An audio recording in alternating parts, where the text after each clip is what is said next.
آتش افروختم در دل و جانی که مراست گر عیان نیست تو را شور نهانی که مراست. J'ai allumé un feu dans mon cœur, dans cette âme qui est mienne. Même si à tes yeux n'apparaît pas la stupeur qui est mienne. Bien que, comme la bougie, je sois silencieux au sanctuaire intime, les flammes s'exhaleraient si je déliais ma langue, la langue qui est mienne. Débordant la patience d'avoir toute une vie, hélas, vécue loin de l'aimer, exprimant la stupeur devant ma résilience, cette force qui est mienne, ô souffle doux de l'aube, aube de l'espérance. Mes yeux ont bien blanchi pour éclairer ces nuits, nuits obscures qui sont miennes. Personne ne peut lire ne serait-ce qu'une ligne du cahier de la vie. Qui trouvera la ligne qui me protégera du destin à venir? Destinée qui est mienne. Notre vie a passé et a passé aussi tout ce que le monde nous a fait. Je ne confierai pas au chagrin et regret le temps qu'il reste à vivre de la vie qui est mienne. Chacun a dévoilé le secret de son cœur dans sa propre grammaire. Mon regard silencieux et ma façon de dire, l'expression qui est mienne. گرچه چون شام خموشم به سراپرده خویش شعله خیزد چه کنم باز زبانی که مراست. به صبوری که هلا عمر چو بی دوست گذشت به شگفتی که عجب تاب و توانی که مراست. چشم من گشت سپیدای نفس صبح امید تا که روشن شود این تیره شبانی که مراست. کس نخواند خطی از دفتر ناخوانده عمر، کس نخواند خطی از دفتر ناخوانده عمر، چه کس آرد ز قضا خط امانی که مراست. بگذشتیم و گذشت آنچه جهان با ما کرد، نسپارم به غم و غصه، نسپارم به غم و غصه زمانی که مراست. هر کسی راز دل خویش به تدبیری گفت، نگه خاموش من، نگه خاموش من طرز بیانی که مراست.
L'aube de l'espérance, c'est le titre du poème que vous venez d'entendre, récité merveilleusement par Roma et Alice, que je remercie chaleureusement.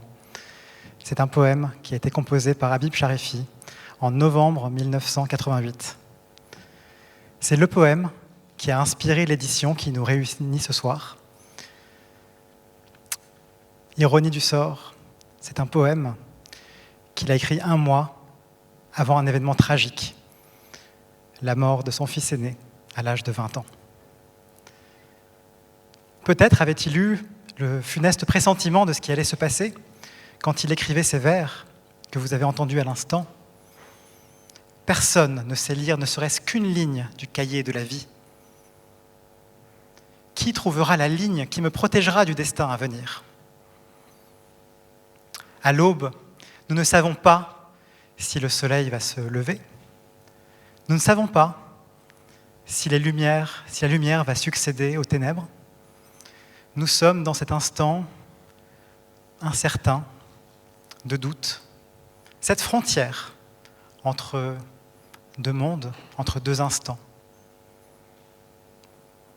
Dans le monde qui est le nôtre aujourd'hui, où les entraves à la démocratie se font de plus en plus nombreuses, nous sommes dans cette aube également. Face à l'intranquillité du monde, un seul remède, la poésie. Écoutons René Char.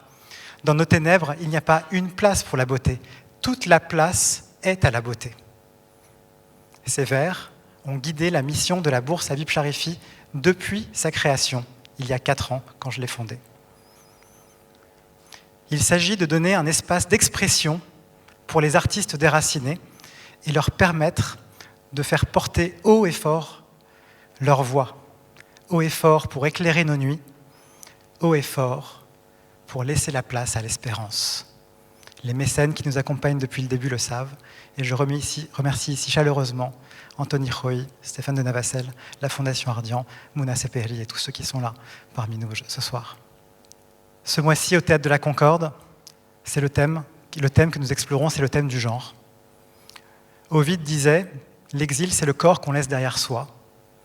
Finalement, quand on change de genre, c'est aussi une forme de migration.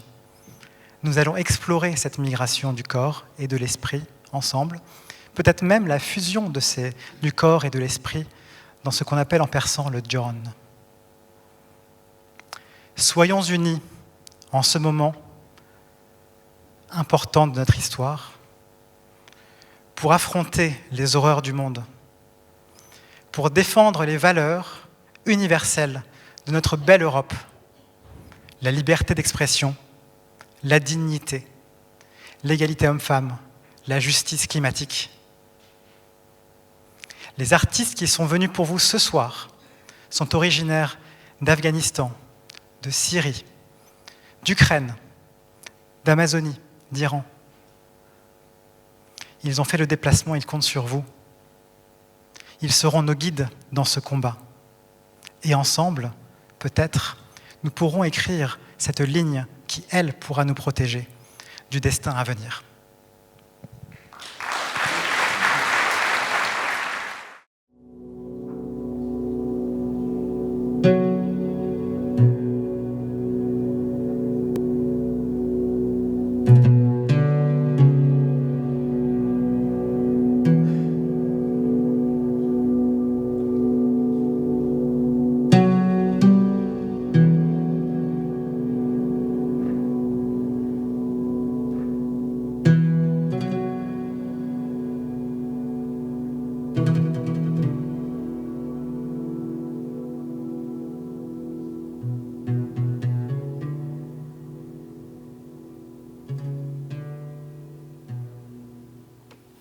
Va-t'en!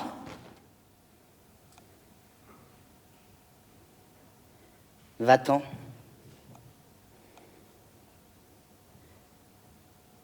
C'est la voix tyrannique qui chassa du paradis Adam et Ève, donc l'humanité. Moi, ce cri, je l'ai sans doute perçu pour la première fois dans la voix dolente de ma mère. Mais il ne me réprimandait guère, le cri, j'en suis sûr. Il ne m'assénait pas cet ordre, va-t'en, non. Elle m'implorait douloureusement de quitter là où j'étais.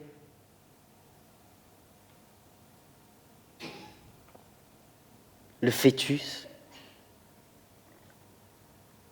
mon corps, comme tous les corps avant la naissance, dansait sur le champ organique de la création. Dans cette demeure liquide, mon corps fragile, tout nu, tout menu, n'avait nul besoin de respirer, de pleurer, de rêver, de marcher, de souffrir, de mentir, de croire.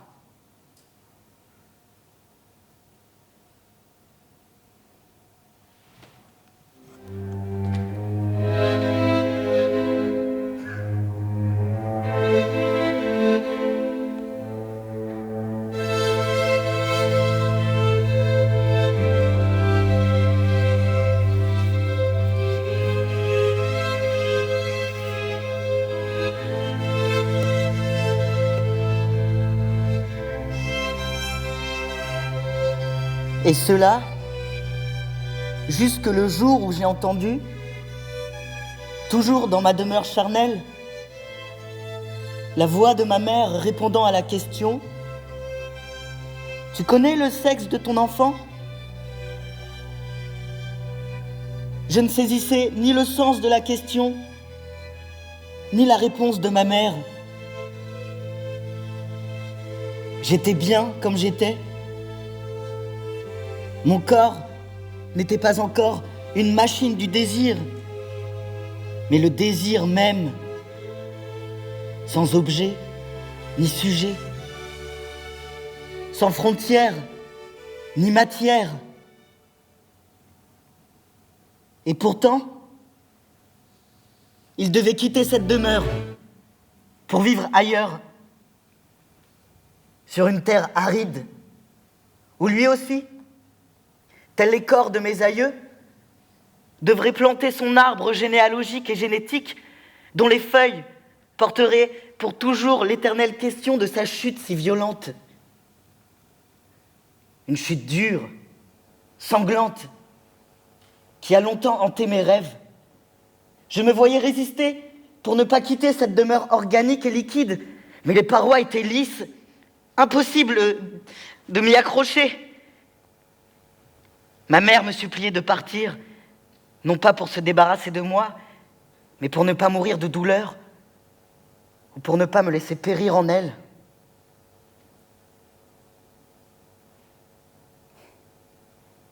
La naissance, mon premier exil, quelle tragédie. Pourtant, elle nous apprend que partir de sa demeure, c'est d'abord pour ne pas mourir.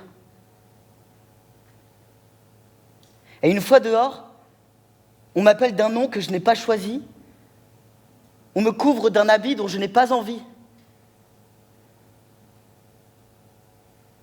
Lorsque je regarde mon image, une étrange sensation s'empare de moi. Je suis enfant. Celui qui découvre pour la première fois l'ombre de son corps ou son reflet sur la surface du miroir. Oui,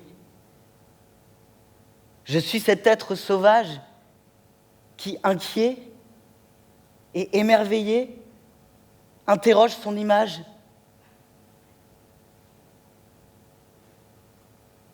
Qui es-tu ? Qui es-tu ? Qui es-tu ?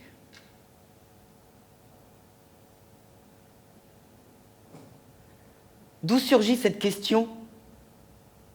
De mon corps ou de mon âme ?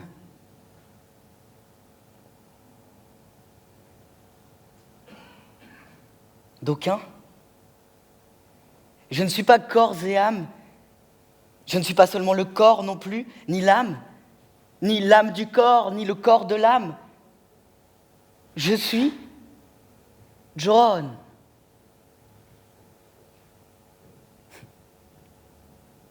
John.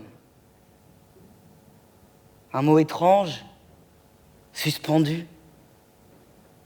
Il m'emporte ailleurs, au-delà des frontières, au-delà du temps. John.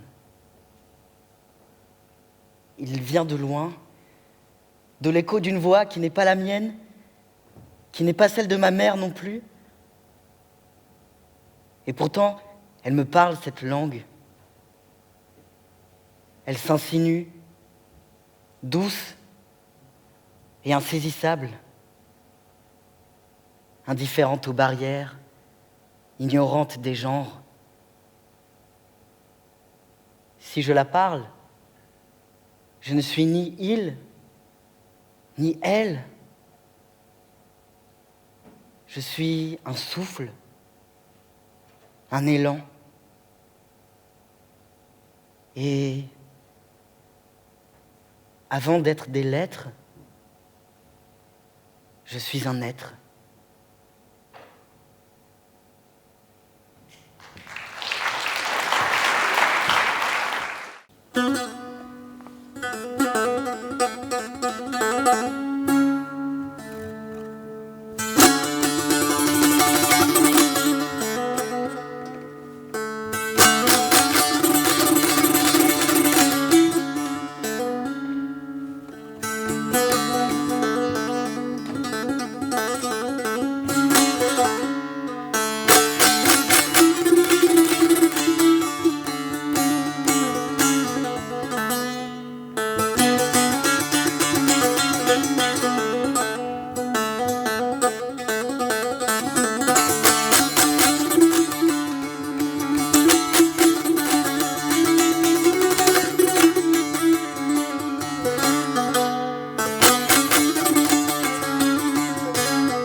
pour raconter leur exil, leur intermonde. Les 4 lauréats de la bourse Habib Charifi ont chacun développé leur propre langage, enracinés dans leur pays d'origine et leur art. Comme dans le poème de Habib, chacun a dévoilé le secret de son cœur dans sa propre grammaire. Nous allons maintenant découvrir leurs créations originales en exclusivité et les accueillir sur scène, un par un, en commençant par Cybèle Donza.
For me, experience first was internal migration inside Ukraine, then outside of border of Finland, and in the end Germany, Leipzig, where I still live in.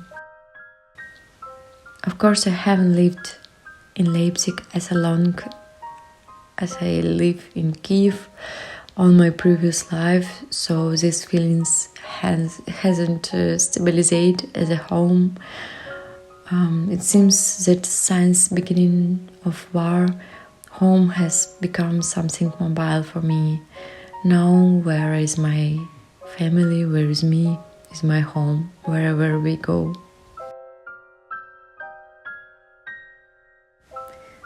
I still cannot find a solution for human to confront the horror on earth in a way that does not redouble the power of the horror as a whole.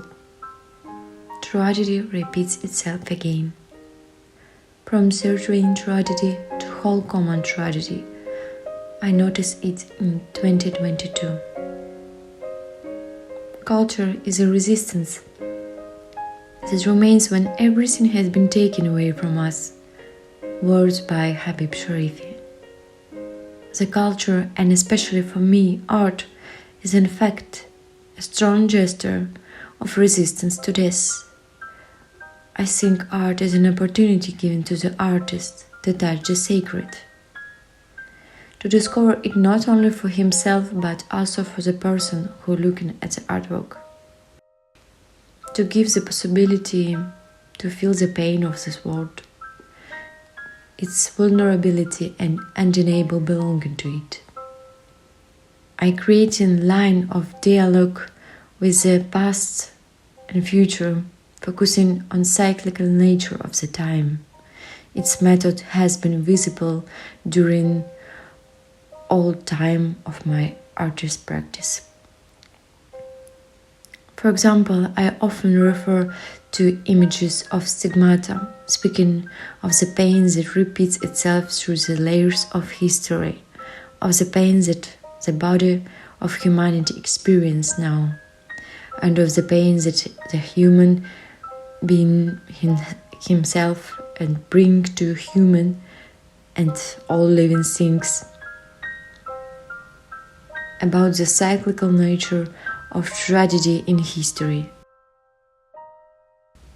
I am looking for a new form of sensual spirituality, humanity, asking myself what the form of the hope should be overcome the horror of our time.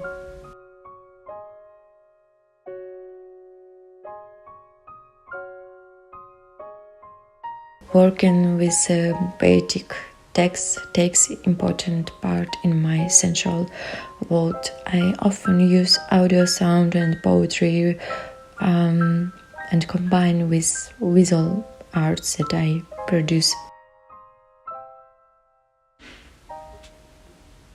So it's very natural for me work with the poem The Dawn of Hope and create artwork with a timeless connection to the poet Habib Sharifi, who like me and other people have dreams of freedom, of human rights, of life on earth where one day love will overcome death.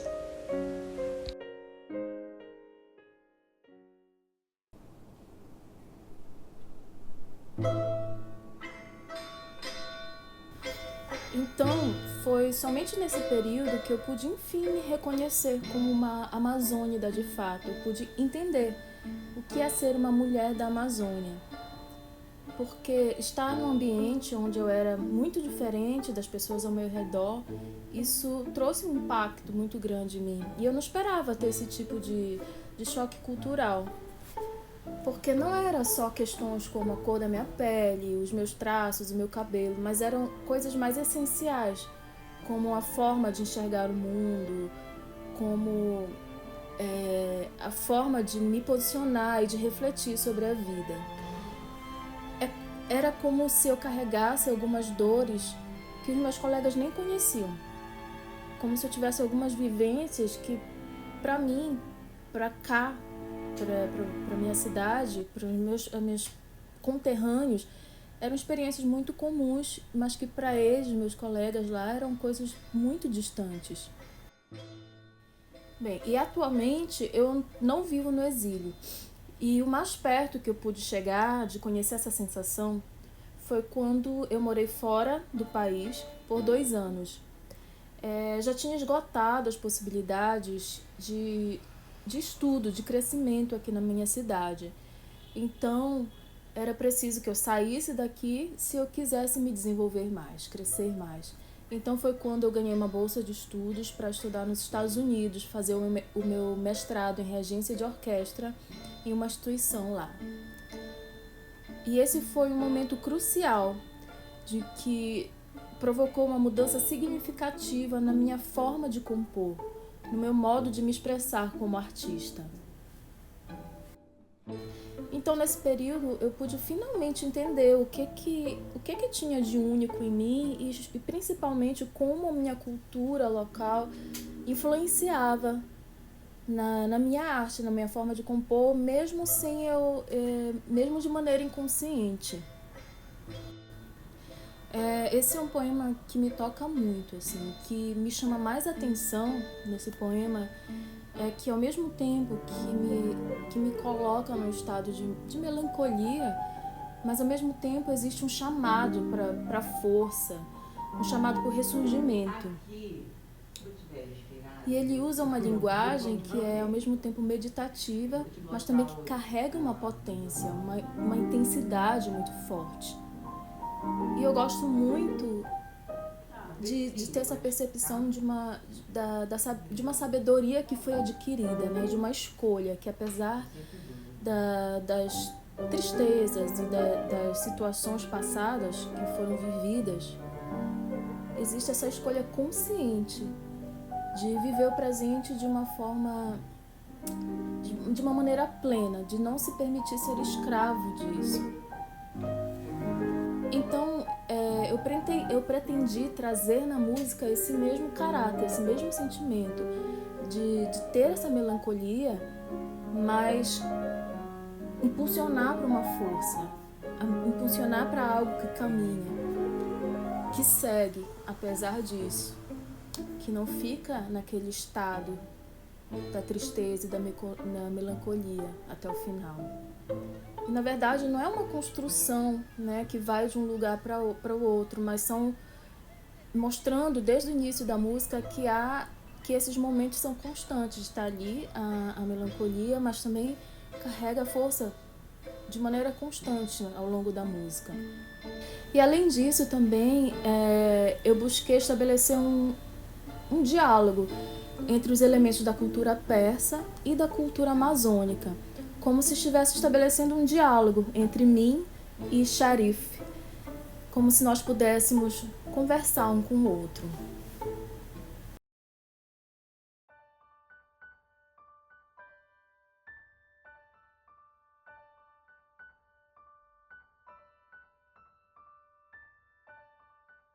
On grandit vite. Quand on est exilé, dans le pays, vous restez un enfant, l'enfant du pays. Parce que on quitte jamais notre enfance dans notre pays. On est entouré de... Tout le monde vit son enfance. Quand on est exilé et vous quittez un pays blessé, vous grandissez très très très vite. Pas derrière nous. Franchement, moi, j'ai amené avec moi tout ça dans mon cœur. Et j'ai mis tout ça d'une façon ou d'une autre dans ma poésie. Parce qu'on ne laisse pas le pays, quand vous quittez le pays, vous l'amenez avec vous. C'est quoi le pays? C'est ton enfance, c'est ton histoire, c'est ta langue, c'est la mémoire. Je trouve la poésie, c'est l'un des lumières parmi les plus justes au monde. Et on a une responsabilité vis-à-vis de l'humanité, vis-à-vis de nous-mêmes aussi. J'étais poète en Syrie et je suis restée poète en France. Donc on est responsable du mot qu'on va dire, du mot qu'on va prononcer. Et on est responsable aussi de ce témoignage. Quand je suis devenue poète, ce sont les poètes arabes qui m'ont habité mon imaginaire et mon cœur. Et après, on a commencé à la maison. Mon père, il était un instituteur d'école primaire. Il nous a amené à la maison la poésie traduite du monde. Et j'avais la chance de lire un peu mais même ces poètes, avant de parler anglais ou français, je les ai lus en arabe. Donc pour moi, ils sont des poètes arabes. La poésie traduite, c'est autre chose, mais comme si vous invitez l'autre chez soi. Le poème de Habib Sharifi, elle n'était pas étrange pour moi. Elle était si chaleureuse, si intime. Je connais ses poèmes. Je connais ses chagrins. Je connais cette force intérieure. J'ai lu le poème et je l'ai mis à côté. Et je n'ai pas écrit tout de suite, moi. Et après,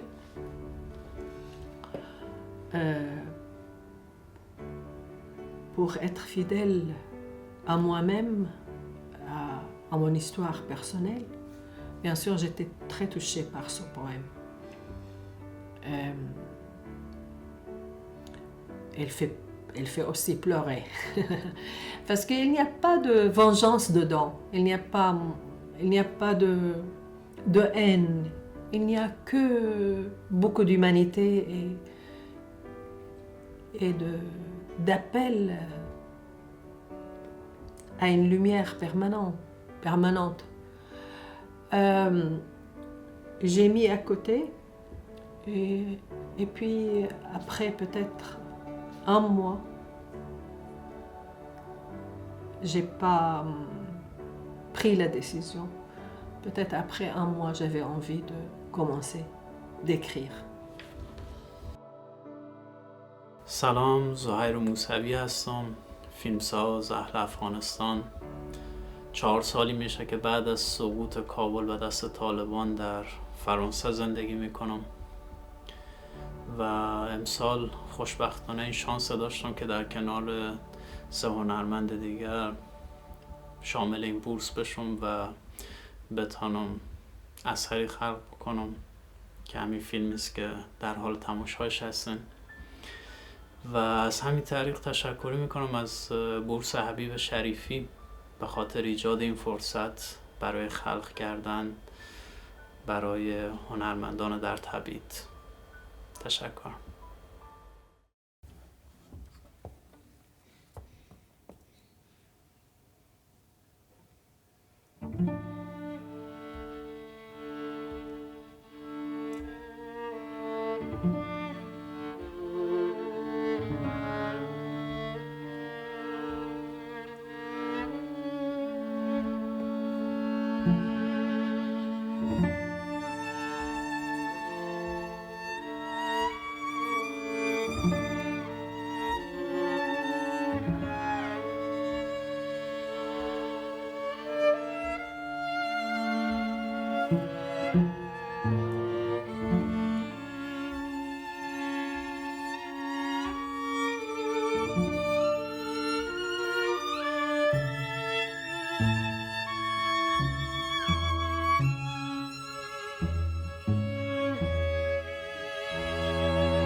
Сьогодні ми під прицілом сучасності, жорстоких наслідків людського, нелюдського, під куполом людських прогресів, систематичного і професійного завдавання болю, тотального контролю, боротьби за рівність у заздалегідь нерівному всесвіті, де лоно матері чи не єдине безпечне укриття від правого буття.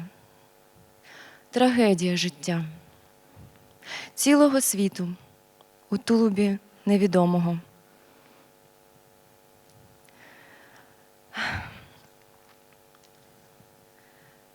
Одна на всіх і забагато для кожного. Не оминає не бідного, ані заможного. У повній темряві світло стає помітнішим. Тоді здається можливим уявити собі це фантомне, безпечне місце. Я уявляю, як в цьому місці зцілюються найглибші рани, відбудовуються руїни, виростають нові дерева, відроджуються випалені степи. Коли темрява поглинає усе, я заплющую очі, щоб відкрити знову їх на світанку, коли зі світлом повертається надія.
ولم أخرج من البيت إلى المنفى. فتحت الباب أطمئن على الغياب، كما كانت أمي عند الفجر تطمئن على صمت الفراشات على حبال الغسيل وتنفض عن الثياب الحرب.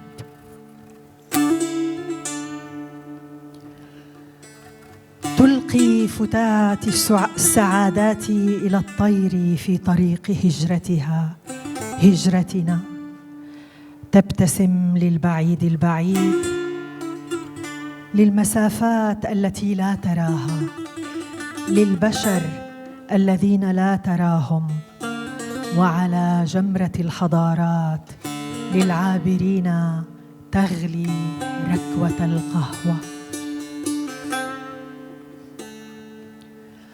تفضلي يا غريبة، أنا أنتِ وأنتِ أنا، سقفنا بيت من الشعر، وزادنا يا أنا أغنية.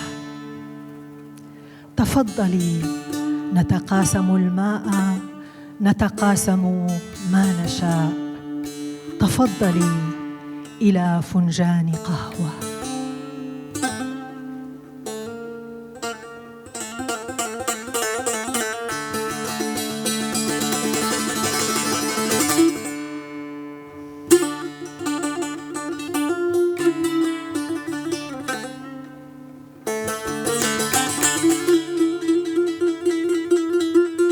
الغياب يقيم بيننا،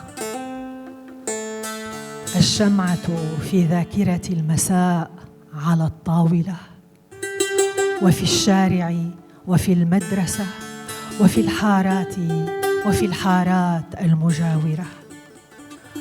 كل هذه المسافات كي تتسع الغياب الذي يتسع، وقد ننجو في لحظة فاضت عن الوقت، تأخرت في الوقت، هوى بها الوقت من أجلنا. والأمل إذا هوى.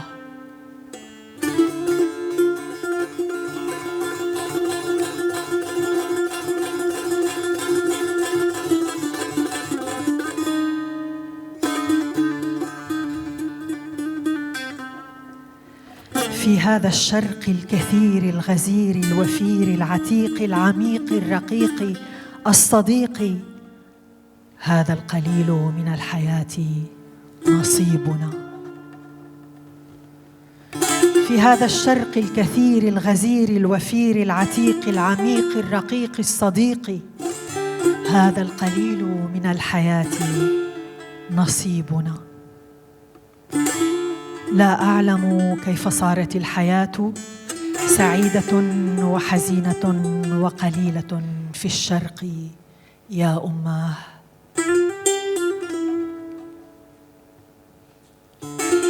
سعيدة في مرآة الحزن، قليلة في مرآة ذاتها، وفيرة في تاريخ الورد الجوري يلقح شعر الغزل، في مشاتل الفل والنحل والفتنة وشهد العسل.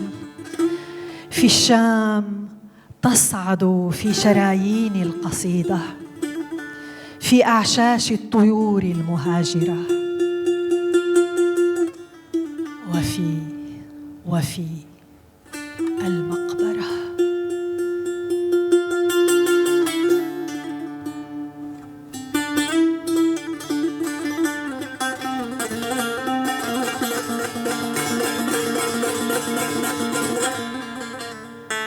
لا أعلم من كان قبل من، القلة أم الوفرة.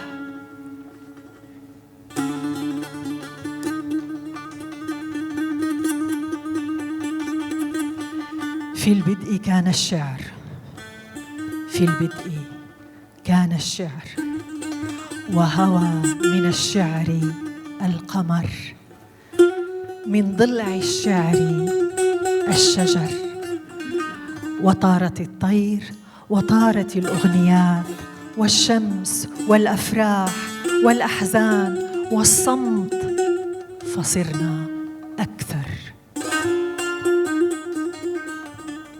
ولم أخرج من البيت إلى المنفى، فتحت الباب وكان العندليب في الفضاء يطحن النسيان بالذاكرة، وكانت شجرة الزيتون تحرس الظلال في المقبرة. تارة يسند رأسه على كتف المدينة لترتاح المدينة، وتارة يرتمي في أعماق البحر كي لا يرى ما يرى، وتارة قلبي يرتمي على صدر القمر.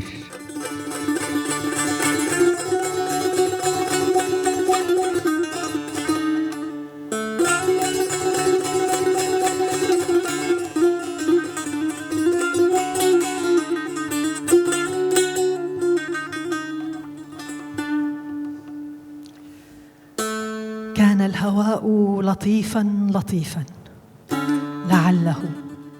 لعله لطف الغد، أو لعلها الأشواق المؤجلة. هنا منفى وهناك منفى، وننسى كي لا تشفل العصافير على إفريز الذاكرة، كي لا تشفل حفيدتي شام في الأيام القادمة، كي لا يتلف الفؤاد بين الهوى والجوى.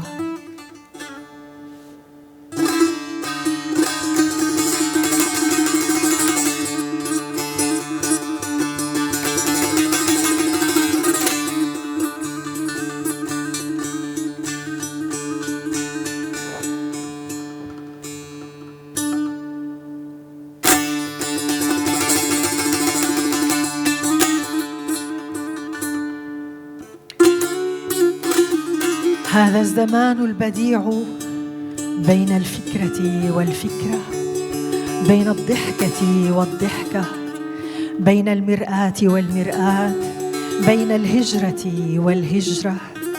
هذا الزمان البديع بين القاتل والقتيل، قبل القاتل وقبل القتيل لنا.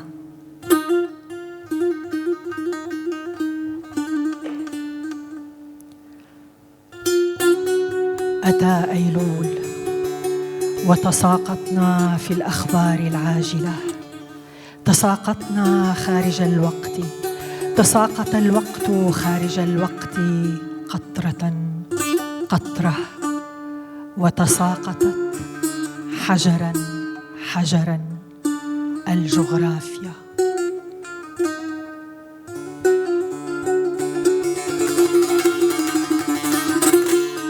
أتى آذار وانسكبت في القوارير غابات العطر ومواسم الدم والقرنفل والقبل، وانسكب المطر. لا أعلم من الأكثر، الغابة أم القبلة؟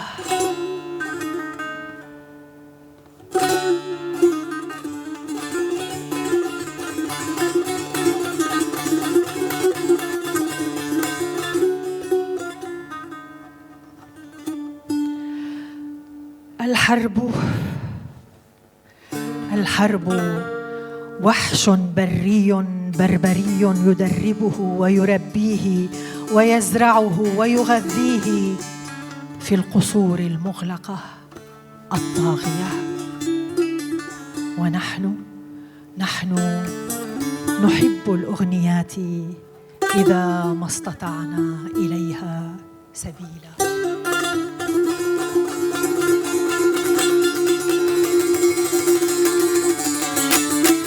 ونحن نحب الأغنيات إذا ما استطعنا إليها سبيلا. المسافات تشف المسافات، والأحزان تشف الأحزان. لا أعلم من الأقل، الحزن أم الفرح.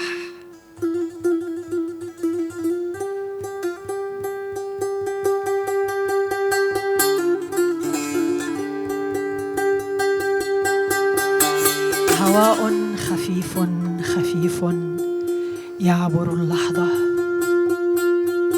هواء خفيف خفيف يعبر اللحظة، هواء خفيف خفيف يعبر اللحظة. هناك منفى وهنا منفى. السعادات القليلة نلوح لها كما يلوح الأطفال للطائرات المسافرة.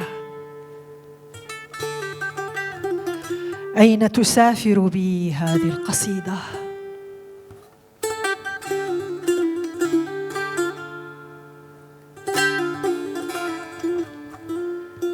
تدور الأرض، تدور تدور تدور كي يألف المنفى المنفى، وتدور القصيدة وتدور وتدور كي تشف الأثر، كي تخط على السطر، كي يحط على السطر في آخر السطر